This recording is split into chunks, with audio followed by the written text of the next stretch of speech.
Wow, excellent, excellent. Nice to see you. Thank you very much. I was looking for you. On time, on time. Thank you. Dr. Anirban, let me take 2 minutes just to introduce you and your topic. Just give me a minute. Sure.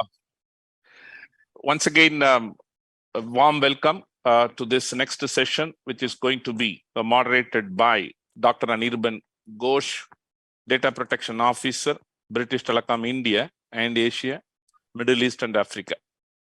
He's working with the British Telecom Group since last 7 years and taking care of all the data protection activities. And I can tell you, working with him closely as part of FDPP, some of the initiatives, very, very detailed man, goes into the kind of, intricacies at each and every bullet level.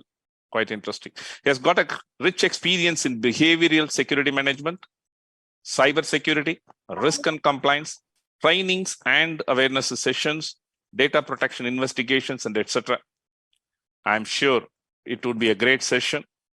And I would like to welcome him to hold the panel discussions on emerging technologies and the key bullet, challenges to the privacy and data protection. We did hear in the previous session from Mr. Vinay, who talked about the technology, how it's going to really changing the landscape. And here we are going to really listen from Dr. Anirban and his team on the challenges with respect to the privacy and data protection. With this, Dr. Anirban, once again, welcome you on board, and floor is yours. Thank you very much. Yeah. Thanks, Ramesh. Thanks so much. First of all, many thanks to FDPPI for giving me this opportunity to moderate this fantastic session with lots of talented people, and a warm welcome to everyone. The last session of day 2 in the Indian Data Protection Summit 2022. So in this session, we are going to discuss on the emerging technologies and their challenges, especially from the data protection standpoint. And we would like to keep this session interactive. So if you have any questions for any of the panelists, then use the chat option. We will try to answer as many of them as possible at the end of this session. And we'll try to answer as many as we can. So let me introduce you quickly with the panel for this evening.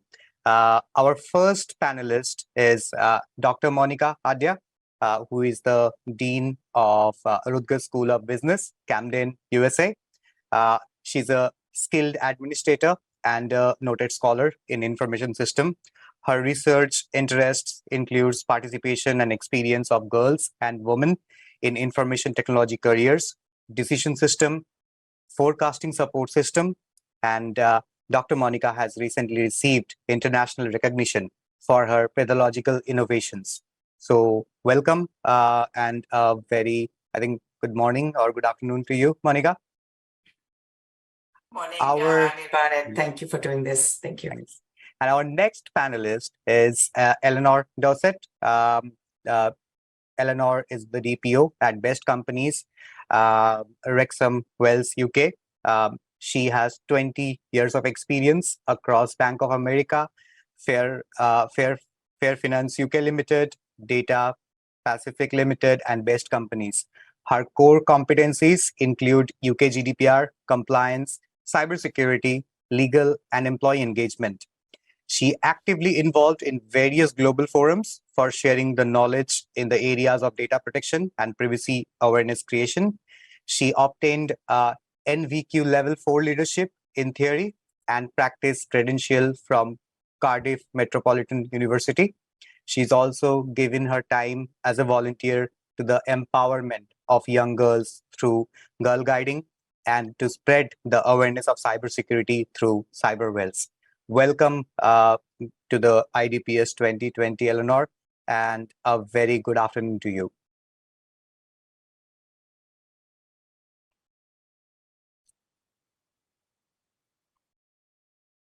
Our third panelist is Srividya Samu, Head Aditya Birla HR Shared Services Center. Srividya, accomplished HR process and digital transformation practitioner with extensive experience and consummate achievements in implementing digital and HR enterprise system. She's a savvy leader, skilled in working with diverse global and cross-functional team and multinational organizations as part of her consulting stint in Infosys, IBM, and Stera. A very good evening to you, Srividya, and welcome to IDPS 2022. Thank you, Anirban. I look forward to this conversation. Thanks. So to set a bit of context before we hand it over to the respective panelists this evening, I'm pretty sure the last session, last session by Mr. Vinay Krishna discussed a lot around emerging technology and the risk. So just as a high-level summary, emerging technology is basically a term generally used to describe a new technology, but it may also refer to the continuing development of an existing technology. The term commonly refers to technologies that are currently developing or that are expected to be available in next 5 or 10 years, and is usually reserved for technologies that are creating or expected to create significant social or economic effect. A perfect example for this forum would be what we have heard yesterday on this IDPS stage from Dr. Rafael Yuste. I'm pretty sure you all remember the session where he mentioned the advancement of AI or machine learning, which being used to alter or control our brain or neuroactivities by inserting a small chip within our brain. So that is a perfect example of emerging technology. On the other hand, we heard quite a lot, we are hearing quite a lot about AI or automation or machine learning that are one of the highly researched, used, and invested emerging technology nowadays, which have potential to bring revolution in decision making or when it comes to profiling. On the other side, if we look at the backbone of data privacy that we call the GDPR, which gives people the right to not to be subject to solely automated decisions, including profiling, which have a legal, similarly significant effect on them. These provisions restrict when you can carry out this type of processing and gives individuals some specific rights for those cases. So what sort of processing, if we talk about processing through emerging technologies, what sort of processings are restricted? Now in Article 22, subsection 1 of GDPR limits the circumstances in which you can make solely automated decision, including those based on profiling that have a legal or similarly effect on individual. As exact line from the article, it would be the data subject shall have rights not to subject to a decision based solely or automated processing, including profiling, which produce legal effects concerning him or her or similarly affects him or her. These are exactly the lines that comes from GDPR. Now, if we look at the guidelines from the regulators, especially if we look at some of the guidelines of Information Commissioner's Office in the UK, the guideline says solely means a decision-making process that is totally automated and exclude any human influence on the outcome.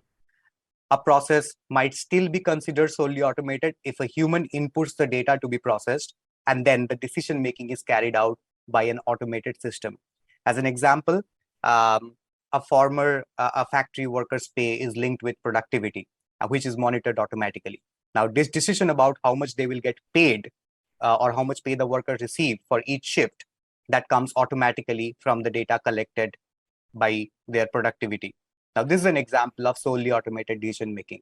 However, many decisions that are commonly regarded as automated actually involve human intervention.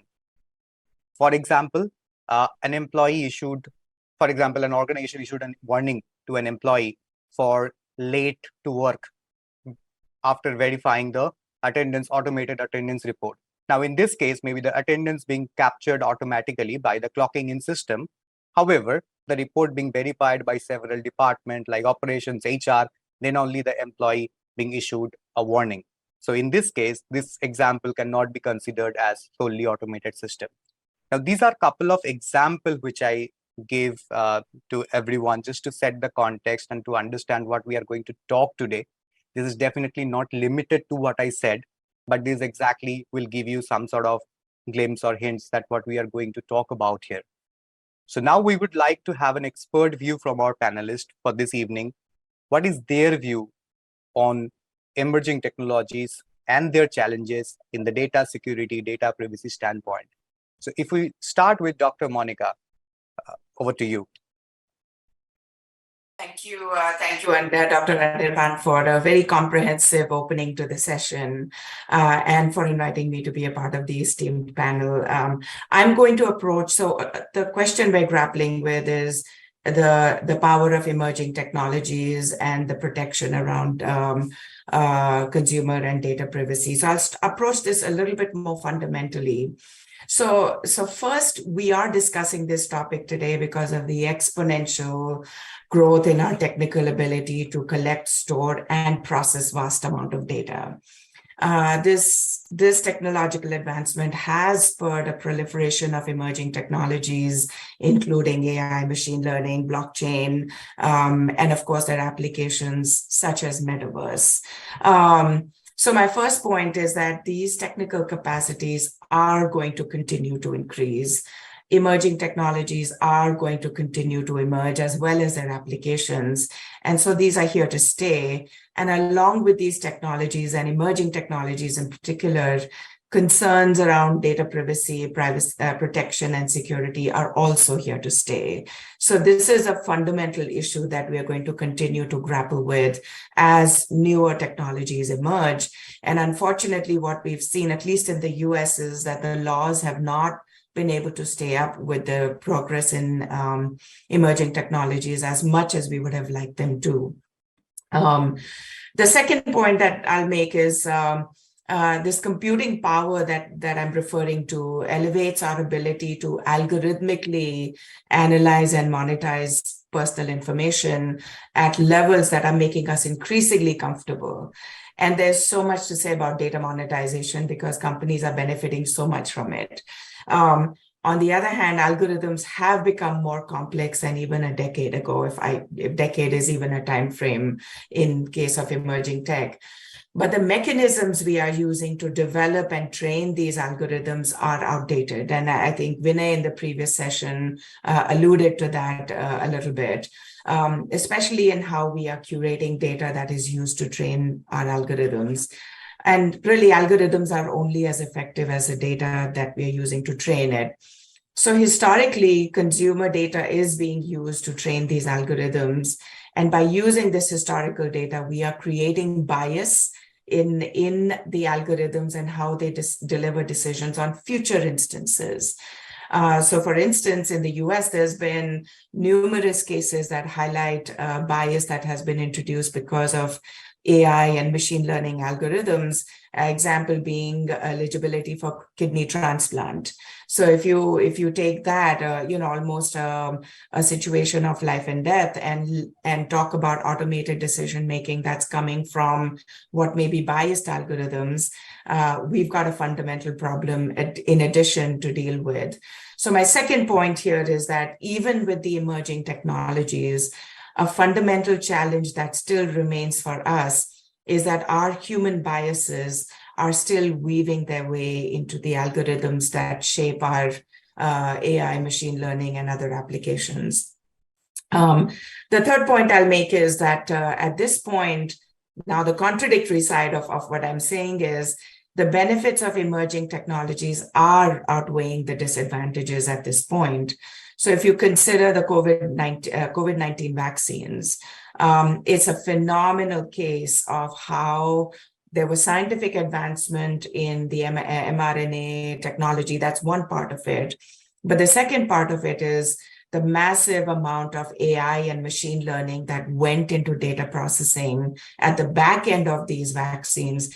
That's why we saw such a short time in the development of a vaccine and the launch of it, because normally something like this takes years, decades to get a solid vaccine out. And we were looking at a time frame that was months and weeks. We would not have been where we are today without the advancement in the technology that we saw on that end of things.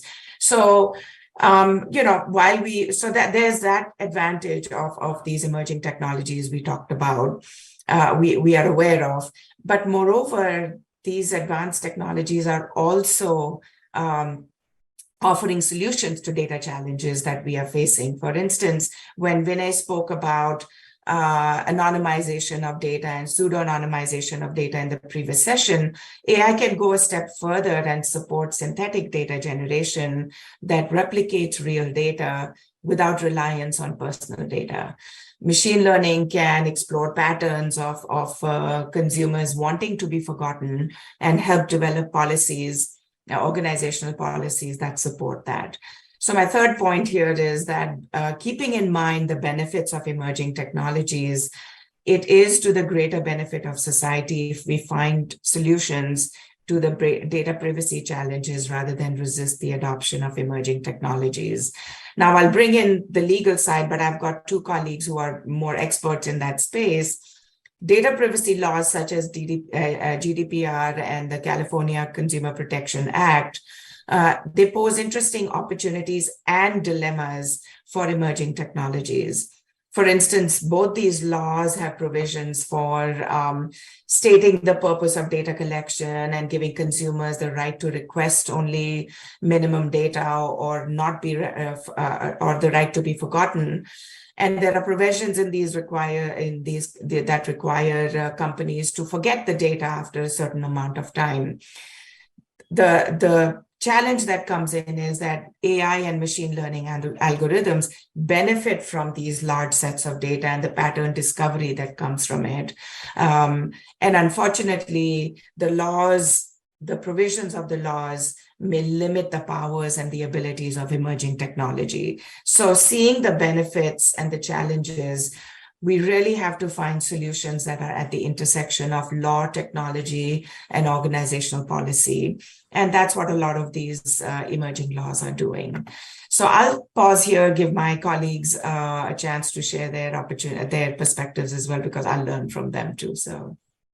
No, thanks, Monica. That was really great insights, and the points you made really, open quite a few doors of thinking from my side. Thanks so much. Eleanor, what's your view on this subject matter? She might be facing some technical problem. No worries. Srividya, over to you. The stage is all yours. Go on. Eleanor might facing some technical problem. We'll come back to her. Yeah. Please. Okay, thanks. Monica, thanks for talking about the challenges. I think that opens up a lot of doors in terms of saying, when we're talking of emerging technologies, the typical mix that we put in there is AI, ML, blockchain, and IoT. But I think the technology overarching on it is something that I want to talk about today is, the entire artificial intelligence piece, which is all of the cognitive technologies. There's a growing adoption across the board, relying on extensive collection and processing of personal data. So I want to really talk about this piece today in terms of the fact that there's a very unique concern that comes in from a data principles autonomy. And that, I think, is a challenge. Why do I say that? Today, there's a lot of data that gets collected from a data principle, irrespective of the application that you're using it for, and the ability for the data principle to exercise control beyond merely, consenting to a box. How does that really work? And how does data privacy really help that space in terms of minimizing the collection of data? How do we only ensure that, the minimum data that's required for any of these technologies to work effectively, to function, is done? How do we identify the personal data that's managed, and how do we ensure that that inventory is kept active under the realms of regulatory regulations across countries, that's cross-border piece? And how do we ensure that there's a single source of truth, in the sense, enable leak protection controls? How do we detect and plug some of these loopholes very early on? Where is the impact assessment being done on data privacy? What do I mean by that? People are the weakest link. Today, all it takes for me is to probably tick a box on an application which looks very innocent and say, I'm okay to give consent for my data to be shared. least realizing that the data chain that sits across these applications is really invisible to me as a data principal. And hence there could be secondary users of that data, which I would never probably even discover, as I continue to be a recipient of all of these pieces. Very typical examples, an Alexa and a Siri in the modern world is something that we've all brought into our homes.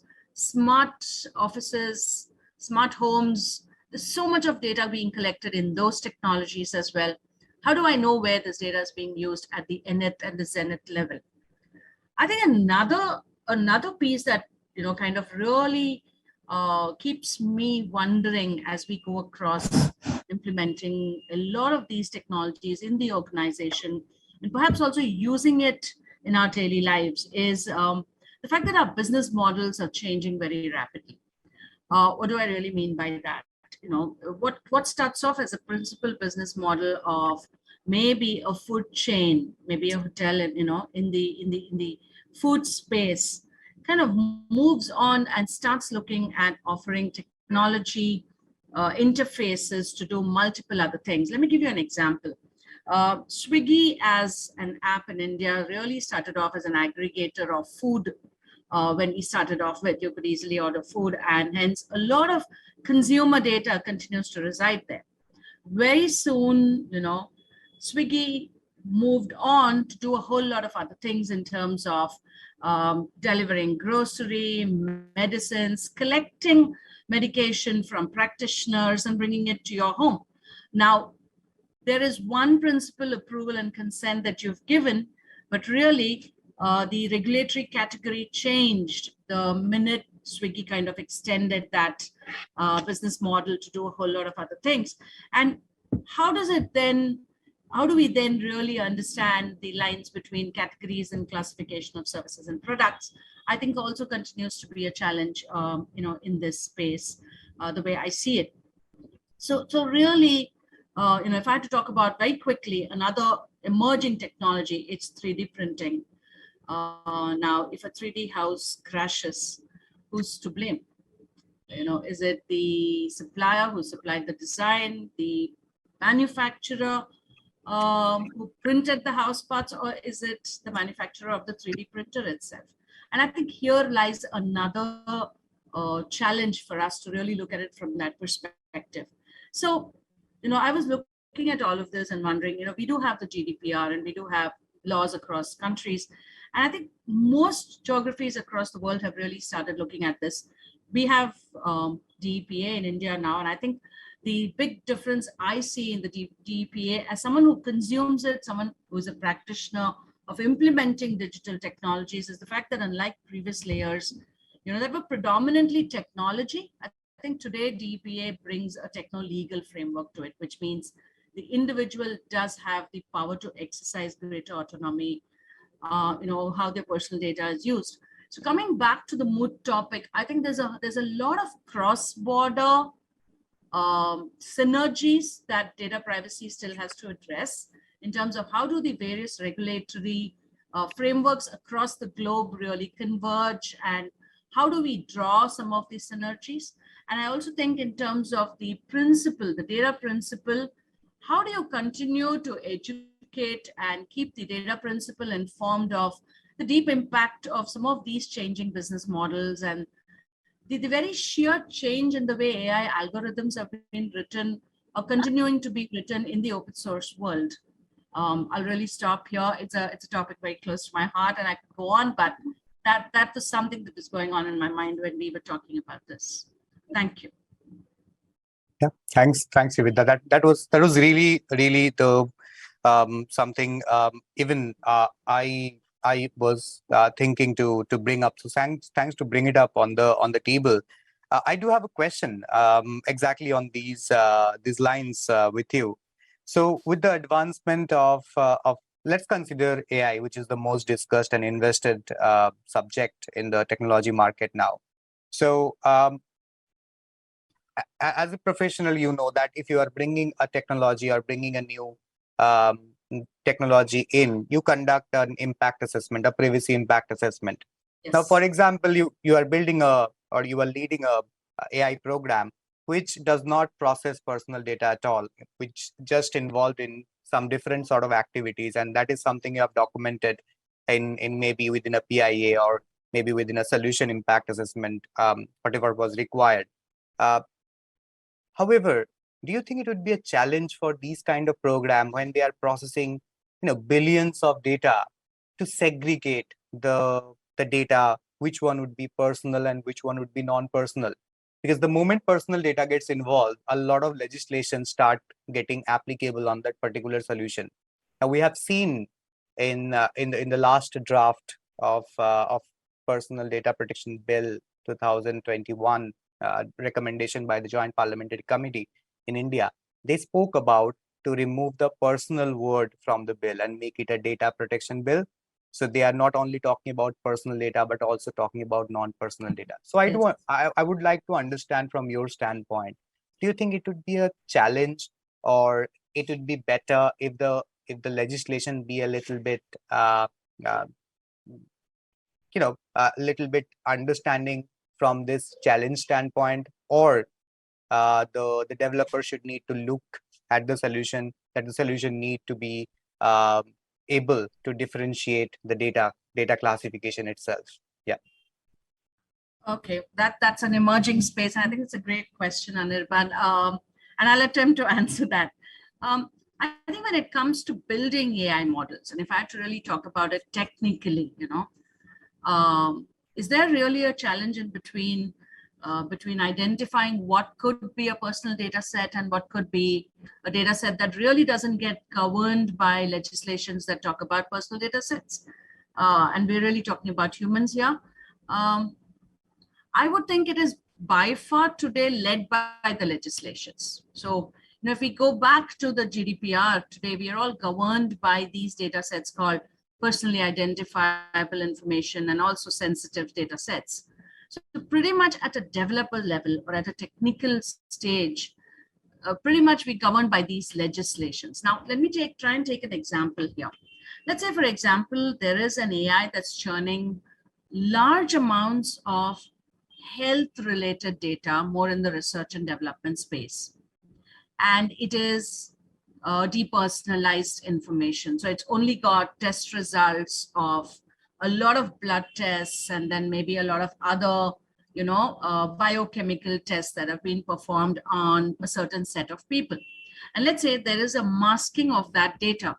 I would like to believe at this stage, if we were to have a data set that was this depersonalized, people who work in the technical space wouldn't really know how to segregate that. Now, let's look at a scenario where at some point you introduce the personal data set in some form, even if it is not in the form of individual data principles, but more, let's say, in the form of segmented data.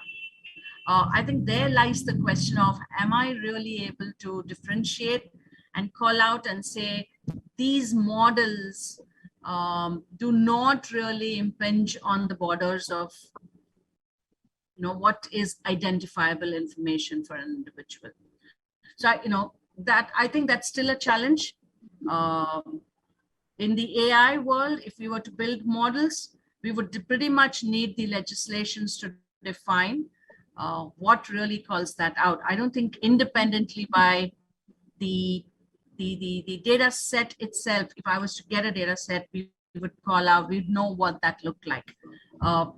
Is blood group a personally identifiable information? If I can correlate that to the individual or a group of people, I think it becomes pretty much sensitive. But if I were to take that out of the equation and then probably draw a model on, blood groups and its characteristic behaviors across a data set, then perhaps that's not. So I think it's really a two-edged sword here. Thanks, Suvita. That's really helpful answer. Eleanor, over to you. You might be dealing quite a lot day in and day out in this emerging technology standpoint. I do work very closely with a couple of my colleagues in the UK, where AI is, and especially metaverse, especially getting attention from the business. So yeah, over to you. Stage is yours. Thank you very much. And sorry about all the tech issues that Oh, that's I've fine. had to begin with. But I'm here now. So I think what I wanted to start talking about with the, follows on quite nicely from the conversations we've just heard, actually, is about choice architecture. And I think this is so important from a data protection perspective to ensure that those that are within your innovation teams and IT teams have an understanding of when they are putting in nudge practices. So for those on the call who are new to this, as it is emerging technology, and it is something very easy to sometimes talk about, and not everybody always is at the level of the same understanding. So please indulge me. But talking nudging, some examples of nudging aren't harmful, and they can actually be really beneficial. So from a website icon, for example, where it might come up to represent the strength of a password. It's basically a way of steering the user's attitude or behavior to provide them with the correct decision to give them the best possible outcome. That's what you're hopefully aiming for in order to work with persuasive design principles. Now, there are also types of nudges where this isn't working the way in which an individual is in the individual's interest, and these take the form of dark patterns, and these are basically psychological tricks that go beyond nudges to really influence decision making and cause us to do something that we might not have selected to do. I think perhaps some of the more simpler aspects that we'd be all quite common with is, for example, booking flights and the insurance is automatically added without our realization. There is also a similar concept called sludging, and this is where you are deliberately adding friction to your choice architecture. Now, again, this can be really good for things like in the betting worlds, where you want to slow down potentially betting frequencies to reduce the impact of harm on the individual. It's an addictive nature. But even with slowing down restriction and making good choices in that respect, it can also be used for the purpose of entrapping an individual and making it really difficult for that customer journey, or upselling to them, such as perhaps when you were going through trying to leave a subscription service. So you've signed up really easily for the free trial. And then 30 days later, with no reminders or no prompts to support you in your aims to exit out of that subscription, it starts taking payments, and you have to go through many hoops in order to end that subscription. So I think probably the thinking of those impacts, we've already talked a little bit about the data protection impact assessments, but I think it's really important to consider the decision making. When a human is decision making, you've got somebody to go to, you've got somebody who you identify as the person responsible for those choices, and that's a lot less clearer with an AI or machine learning outcome. So I think where you are using it, it's really important to identify where an individual can go in order to get an explanation about why that decision was made. Now, the ICO guidance, we don't have any AI specific laws in the UK, and actually there's a lot of encouragement towards research and for organizations to be innovative and for us to push through, but accountability, transparency, they are already there in the laws that we have. So I think it is really important now. And well, there is an element of if you are providing competition and things like that, there might be restrictions on how much detail you want to go into with that transparency, if there's a way that it could potentially lead to people acting fraudulently or learning your algorithms, which could benefit them and not provide that level playing field. But I do think that there are ways and that organizations can be a lot more transparent in the fact that they are using machine learning or AI practices, and even providing the contact details for where to go if they disagree with that decision making, where it's going from that.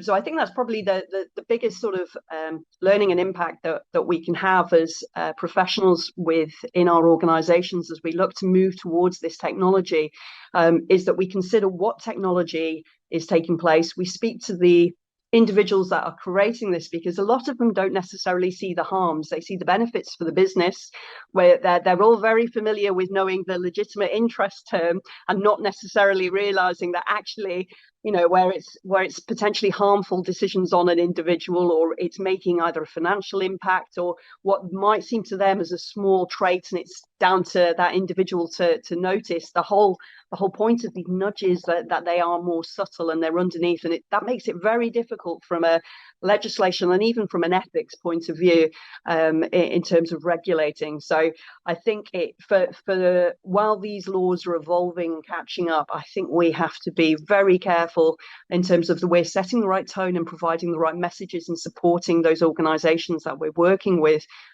so they understand what is good practice and actually what they should be thinking about providing better choices for. Yeah, makes sense, Eleanor. And I think the bottom line of what you just said would be that, you know, if the developers are building massive technologies which are beyond our imagination, they should at least have the basic and need to knowledge of the individual's privacy rights, at least the principles that they need to follow, at least the GDPR principle or the understanding of GDPR principles. Absolutely, Yeah, absolutely. I mean, with choice architecture, there's very little case law yet because it's so new and it's incoming, and it does, and it's not always visible. So it really requires the thought, the testing, the reviews, the quality assurance, comprehensive data protection impact assessments. You know, please don't see them as a tick box. Do get informed by as many different people throughout the life cycle of that software development, from the people developing it to the end users that potentially in the beta testing, in order to ensure that we are doing the best that we can to follow the right best practice that we are creating at the end of the day. Perfect, Eleanor. And for all the viewers who are live on IDPS or who would be watching it later, and this is really a great point coming out of this session, that, you know, if we look into basic training for our development or digital team who are building massive technologies and wow technologies, if we just can look into some basic technologies, at least to give them a detailed knowledge about basic principles of GDPR principles, or, you know, whatever is required for the respective country or the legislation, that would be really beneficial, so that they can build the perfect perfect solution which will comply to the legislation and which will be beneficial going forward. They don't have to face any roadblock while getting the approval from maybe the security or maybe the TPO or any other relevant authority. Yeah, thanks so much, Eleanor. And this is really the beauty of this kind of discussion. I do have one quick question for you, that if you have to give some suggestions to our viewers right now, or who would be watching it later, recording later on, what would be the best possible way, as per you, to remain compliant with the individual's privacy rights, as well as let the business grow by adopting new and emerging technologies? As a DPO, what would be your recommendation to the business, or to any organization? It's a great question, and I think documentation, evidently, ensure you've got those data flows mapped, know what's going on and what calculations and how you've come to create those decision making. I think it's really important to review.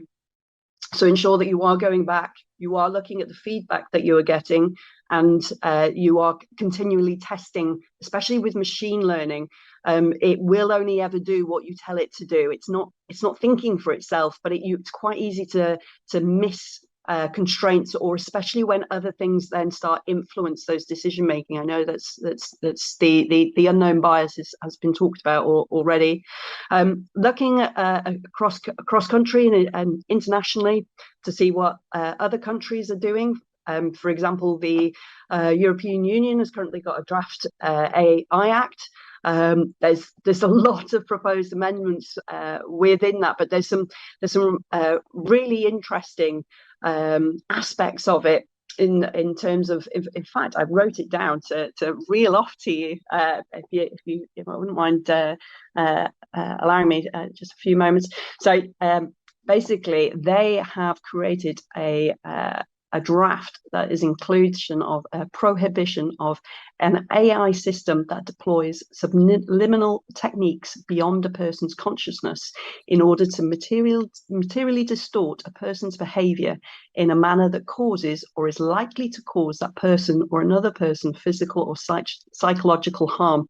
And it additionally looks to regulate the overall quality management system. Now, quality management systems are a whole thing that I could talk all day long. Anybody who goes to some of the ISO 9001 standards and look to document these changes, so going back to your original question, I suppose it's looking internationally. It's looking to see what support and resources are already there. The Information Commissioner's Office, the Alan Turing Institute, Nesta, they've all got great sites for providing additional information so you can see what's going on, talk with each other, LinkedIn, networking with these types of events. Please do feel free to anybody to contact me to LinkedIn on LinkedIn or anywhere else. It's great to continue these sorts of conversations and build them back up for future events. So it is about putting yourself in a defendable position as well. So where these choices are being made, ensure that you're being transparent within your privacy notices, but that you are also documenting your decision making internally. And finally, just as I mentioned before, being informed, having that full 360-degree feedback on the development of your software lifecycle. Yeah, perfect, Eleanor. I second you on that. From the time I have joined FDPPI and I've started working closely with Mr. Nabi and other members within FDPPI, we have realized the importance of networking. And what you just said, talking to each other, discussing the challenges or problem, maybe not in detail, but in high level. And that really is the beauty of FDPPI. All the members are there to help each other whenever there is a requirement, because we know, maybe our part of the world, there are a handful of people who have got knowledge of suggesting people on the privacy and legislation standpoint. Yeah, and yes, that's quite important to all the viewers and who would be watching it later on. Networking is really important, as well as documentation and training. Yeah, and if I may just jump in there, I think just to highlight the points as well, that when you are networking and when you are talking to people from different departments and different sectors and different industries, we really need to drop the jargon. We've all got our own languages within our own little set pieces, but actually, if we want to have meaningful conversations with each other, it needs to go back to pub talk. We need to talk to each other as we would over a cup of tea, or as we would talking to our friends, providing different levels of encryption patterns, or reciting policies or articles from legislation, I don't think is necessarily helpful in a lot of these conversations. So really talk to people and have those meaningful higher level conversations. What do you want to do? And just get other people's viewpoints, and that is the best way to be informed and get to where you need to be. Thanks, Eleanor. And talking about people, I think Monica is the person who have worked most closely with people, as well as the more I see Monica's bio and profile, I get really amazed that how closely she is working with all all these future in industries and girls and educating them and stuff, and that's really impressive. So from that standpoint, Monica, I would like to come to you with a question that, we have seen several reforms and initiative over the past few years to enhance the research policy making capacity for this emerging technology. What do you think the challenges it might bring in our personal side of life for a human being? What do you think the challenge, and how we can possibly mitigate those, and what would be a potential solution to that? Anirban, the people side of data privacy with emerging technologies is really complex. And I'll give you an example, a couple of examples. So Srividya talked about consent. And there were some studies done in the US sometime last year that surveyed individuals to look at their, consent behaviors. And when they did this survey, about 97% of the respondents said they were aware that they were presented a consent form. About 36% said, and I was just looking at some numbers, they never really read the policies. And only 9% said that they always read them. And only about 25% said they, when off the 9%, said they understood what they read. So you have a really small fraction of individuals who is paying attention to any sort of consent. And what's making, we've talked about the challenges associated with that a little bit earlier, is that individuals are really giving up the data privacy themselves in response to the conveniences that they are getting out of it. And unfortunately, corporations have made consents much, much more complex than they need to be. So that is one aspect of the people that we really need to, the companies really need to recognize that and take the ownership. And I think that's where the challenge comes, is if I'm I'm in the IT side and I'm designing the solution that we talked about, I have less interest to have a simple consent form because of the human behaviors that we are seeing. The second aspect of it is our younger generation, and I can say that because I'm old enough, is really, they're showing some really interesting bimodal behaviors. There's a good portion of them that really are saying, look, I understand that I'm giving up my privacy in response to the benefits I'm getting. When you look at esports and the metaverse, and you've got, people in the metaverse, and metaverse is a great space to learn about an individual's behavior even in an unnatural setting, but they're not willing to give up that. But then you've got another portion, about 25% of this kind of current generation, which is saying, look, I'm the gatekeeper of my own data. I own it. And they're almost activists with regards to their own data privacy. And so companies are now dealing with these two behaviors that essentially are saying, look, I've got this, 60% of this younger generation probably is going to get bigger, that is really ambivalent towards data privacy issues, but I've got to be cognizant of this 25% that's going to be sitting on my gates. And how do I let the laws define the direction I take? So, my overall philosophy is looking at, or understanding, is that until individuals, corporations, and solutions designers take responsible for data privacy of the consumer, we have to have laws in place. Unfortunately, those laws are only going to need to continue to get stronger.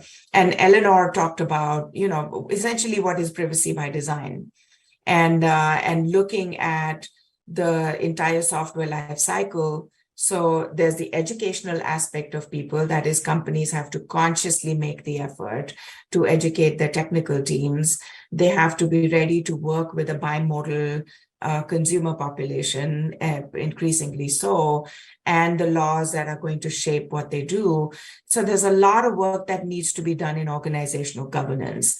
And data protection officers have been part of some of the laws as a requirement beyond a certain size. But even small and medium-sized organizations can look at individuals within their organizations and say, look, I don't have the bandwidth to get a data protection officer and I cannot afford one, but I can take one of my existing roles and give them the responsibility of data protection. So it really is going to take the individual, the corporations, as well as the technical teams and the laws to come together. But I don't know that we will ever be in 100% perfect environment with data privacy and protection.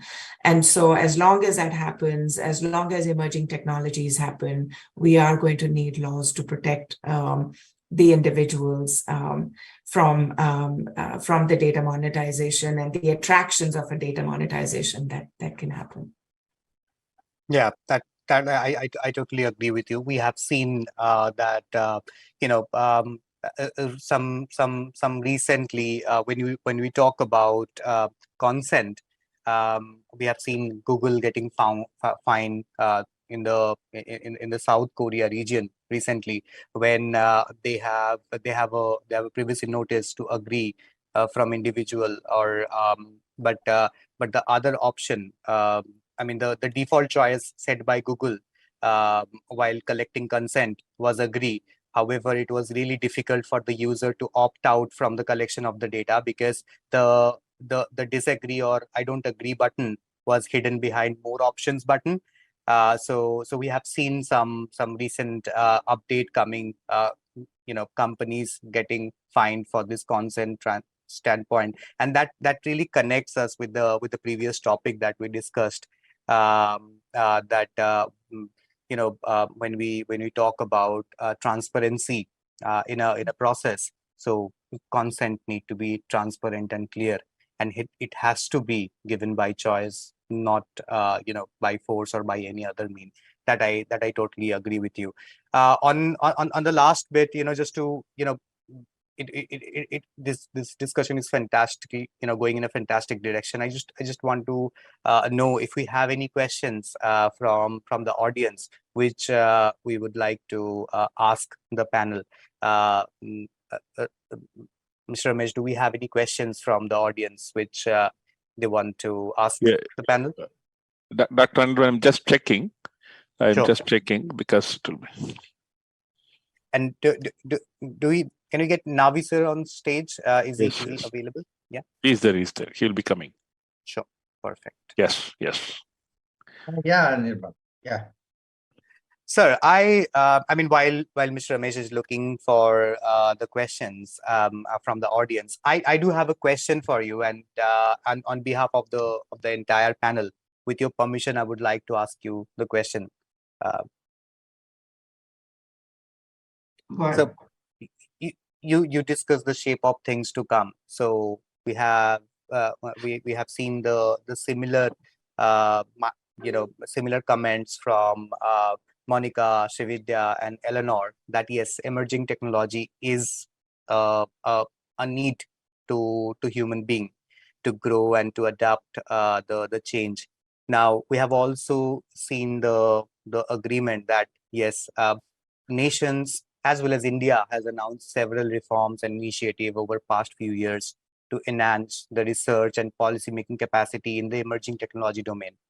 Now, the question on behalf of this panel, I would like to ask you, sir, what do you think would be some of the data protection challenges which India must be mindful while we grow as a digital nation, but by advancing in emerging technologies, as well as bring a law that will help and protect individuals' right to privacy?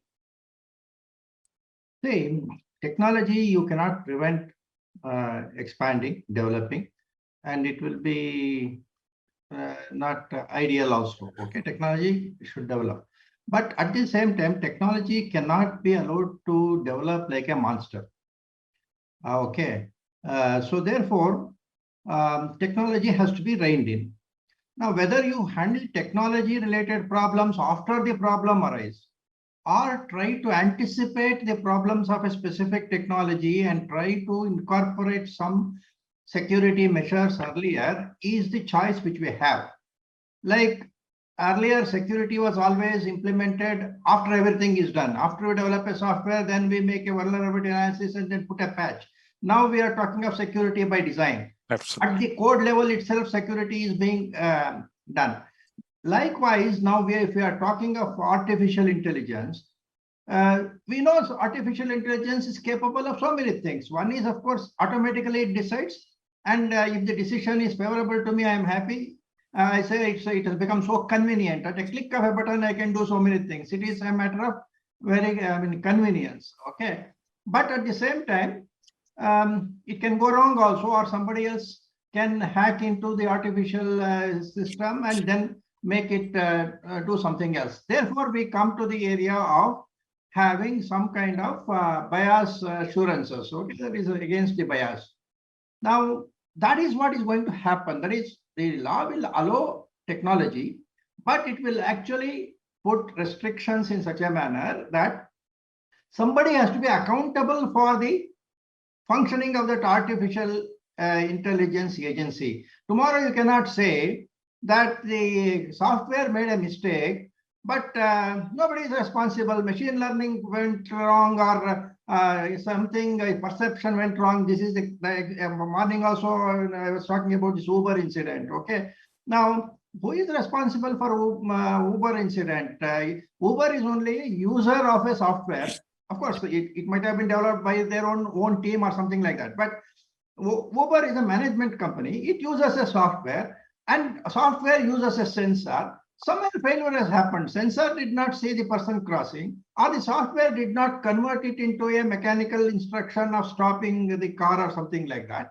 Now, somebody has to be accountable for this. You cannot say machine has made a mistake.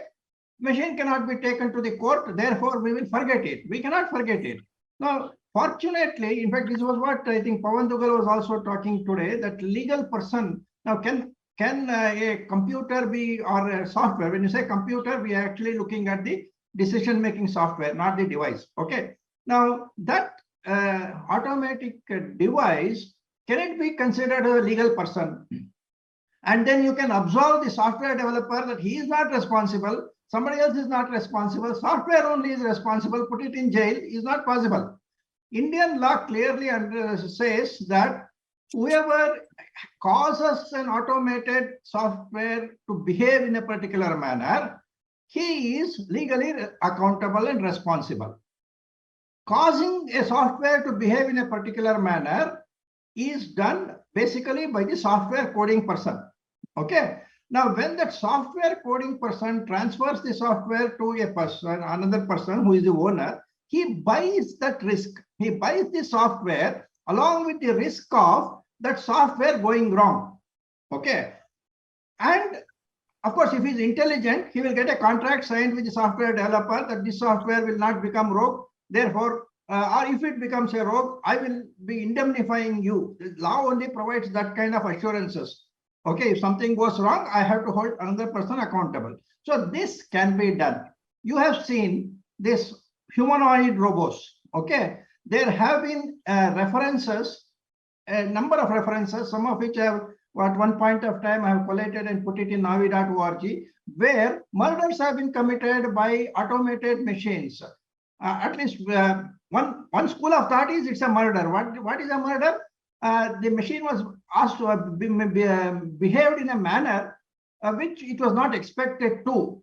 It could have been induced by a hacker. In certain cases, the artificial intelligence system has failed. A robot, for example, a crane or something, grabbed a worker and squeezed that worker to death. Now, why did it happen? There was a failure. Now, that kind of a thing, somebody should be accountable. So, artificial intelligence in legal terms is represented by the individual who owns that, and that will be carried in the Indian law because it's already there in the Indian law. So technology people need not feel very comfortable that they can do anything and will escape.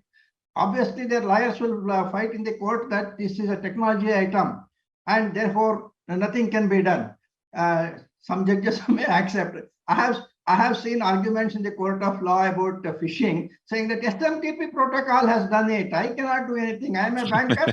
I cannot do anything. The problem is with SMTP protocol. This is there in several affidavits I have seen in the court. And that is the reason why Vinay Krishna's team is working on doing something beyond SMTP protocol kind of a thing. So technology cannot be an excuse by a human being to do whatever he wants. So let the technology develop. As long as it is clear that somebody will be held accountable, then there will be responsibility. That is where we are calling as ethics in artificial intelligence has to be handled. And when I say ethics, it is at the coding level, you have to put a barrier to the software. It will not do this, okay? And somebody has to verify the code and give a certificate that this follows this particular thing. So that way, scientific technology will develop, but law will have its own way of making somebody accountable.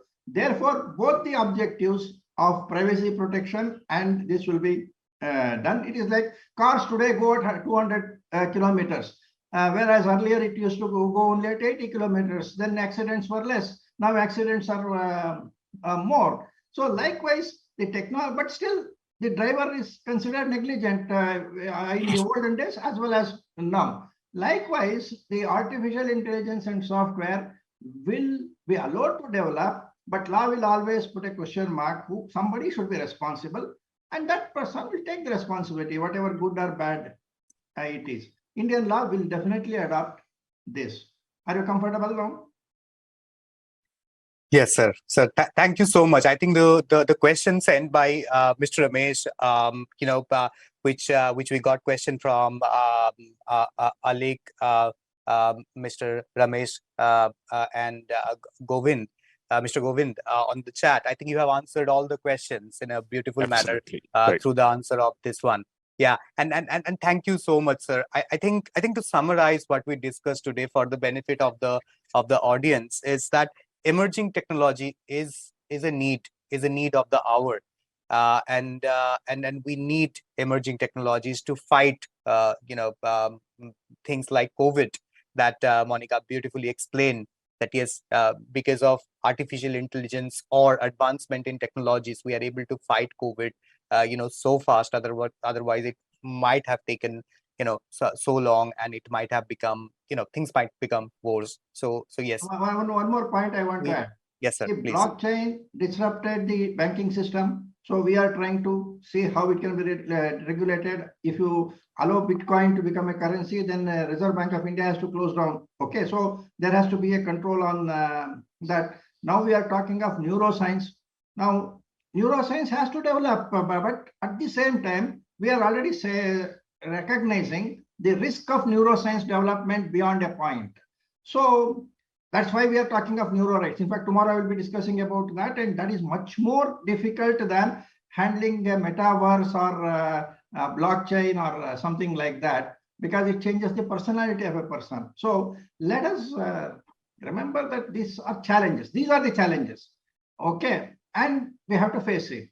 Okay, and we will face it. And that is what we are saying, that that is where the lawmaking has to understand the technology and then bring out solutions. If lawmakers do not understand this technology, then there will be a problem, because somebody making a great presentation on a new technology, people will say, oh, this is great, and they will sign a new technology, but they will not see the risk behind that. Okay, sorry to have disturbed. No, thank you, sir.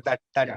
That means exactly what I was trying to say, and what came out in a high level, the summary from all the panelists, from Srividya, Monica, and Eleanor, that that's the beauty of GDPR. That's why I say GDPR is the backbone of privacy. That the business need to be mindful of the principles, of the 7 principles of GDPR, to be compliant, no matter what they are implementing in emerging technologies or anywhere else. So if business keep in mind the principle for lawfulness, fairness, and transparency, through maybe through consent notice, through let the users know why they are using the data. they limit the purpose, they minimize the collection of data, they keep the data accurate, storage, they store as much as required and as long as required. And they do have integrity and confidentiality in place. And moreover, what Navi sir said, I think this is the most important principle of GDPR: accountability. A business be accountable for the data they are hosting for their customers. If the controller be accountable for the data they are storing for their customers, I think accountability is the solution for all emerging technologies or all privacy challenges. Before closing it, I would like just a closing statement from my panelist. We'd go with Srividya. Anything you want to add before we close this? Sorry, You are Gaurav. mute. It's a great session. Thank you. I'm taking away quite a lot of conversations and maybe some thought starters. I was thinking about all of this, and I just want to leave one thought in here. I think while we talk about technologies, the challenges, and I heard Navi sir talk about, how we need to kind of build the laws around it. I was also thinking about how each of these technologies that are kind of becoming more and more complex perhaps also need a very quick look at curating what are the specifics on that technology that really lend to the data privacy space. And perhaps here is where both corporates and lawmaking bodies and governments need to come together. But I also think leadership at all of these places kind of need to be invested. There has to be an advocacy at that level for this really to go hand in hand. So, that's pretty much what I kind of was thinking about as I heard all the conversations in the room. Thanks, Srividya, and thanks for joining us. Okay, it's a pleasure to have you on the panel. Absolutely, great pleasure. Monica, over to you. I'll just make a quick comment that Mr. Navi suggested earlier. One of the things we have seen in the US is that the lack of understanding about emerging technologies and their ramifications on the individual has really hindered the development of laws. I mean, California is really the only state in the US that has a strong law, which is actually built on the backbones of GDPR, that the educational component is so critical, both at the government policy level, policymaker level, corporation, as well as the individual, that it is so important for organizations like yours, the FDPPI, to be spreading this word at all levels, not just between technical and legal experts, but also to the broader community in the criticality of emerging technologies and the implications for individuals. Thanks, Monica. Thanks so much, and we are really proud to have you within the panel. And thank you for taking out time from your busy schedule and joining us. It's a pleasure for all of us. Eleanor, over to you. Any closing comments? I'll keep it brief. I think it's important that we do ensure that we are explaining our AI-assisted decisions to individuals. In terms of public trust, I think if we are leaving people wary and distrustful of how and why our AI systems are going to work, then they may choose not to do it, and they may risk actually an even more disengaged public entity, which will just make AI slower to embrace or even reject it. And I think it has got so much to bring in terms of its enhancements. We just need to ensure we do it in the right way and that we set the right culture in terms of how we want to progress it, really. Yeah, exactly. And the developers and the business need to be mindful of their accountability. Just be accountable. Mm-hmm. If you be accountable Absolutely. for the data you are dealing with, there would be a relationship of trust between the data subject and the business or the developers, or you might say the controller. And that's exactly what is required. Be accountable for the data that you are holding. And with that statement, I would like to hand over to Mr. Ramesh and Navi sir. Please proceed, and thank you so much for everyone for your time. Thank you very much, Dr. Anirban. Before I really give my final comments, that Navi sir, I'm really curious. what you said that, there were arguments that SMTP was responsible, not me. What was the reaction of the court and the judges? Seriously, because you said you had experienced it. I'm really curious. SMTP is a buzzword. They will not understand, but they know it is being stated by one person. So they think there must be something. Okay. And you should see actually the written affidavits I have submitted by one major bank and technical people. And I cannot laugh in the court. That is how I felt. Okay. Sir. I have told that if you cannot secure SMTP, stop doing banking business. That was my reaction, and I went to Reserve Bank of India and actually filed a request that this bank's license should be cancelled, because they say they don't have a technology control. They don't have a control against frauds. And they are saying that they admit that they don't have a control. They are happy with that. If that is the attitude of a technology user, I say they don't have business to be in business. Okay. I think on a lighter side, I would like to organize one quick Jnanavardhini seminar only to listen on this topics. Yeah, how the court and the regulators really looking at it probably. Anyway, thanks a lot, Mr. Navi sir. Coming back here, Dr. Anirban Ghosh, thank you very much for having a kind of powerful session. I would say the entire panel members of yours, starting with Monica Madam, Eleanor, and Srividya. I really appreciate each one of your time and the kind of thoughts what you had really brought in to the forum. Quite interesting. And I could see a kind of a continuous thread since yesterday, right? Coming out very interestingly. One, lack of understanding of the law by the organization starting from the top is going to create a problem. Two, leadership commitment need to obviously exist if these kind of programs need to be successful. Three, quite interesting, we all aware, education and continuous awareness, right? And last but not least, privacy by design. And I'm very confident hearing this again and again across panels, stalwarts like you, the privacy by design and by default is no more a buzzword, or it's not just a theoretical concept per se, that now we really started institutionalizing these practices across the organization if we wanted to be really successful from the privacy implementation. And I think Monica Madam's one more important bullet I was capturing, need laws to protect the individuals from the emerging technologies. Quite interesting. This is exactly another topic you're talking about, right? Emergence of AI to machine learning to etc. whatnot.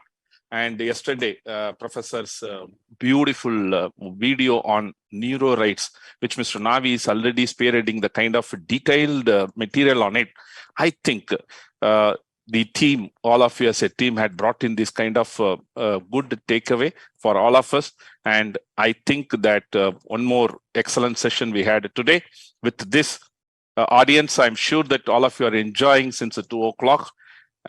I'm very confident and happy to conclude the second day with the kind of, messages, what we are really, knowledge, what we are spearheading to the industry across the globe is phenomenal.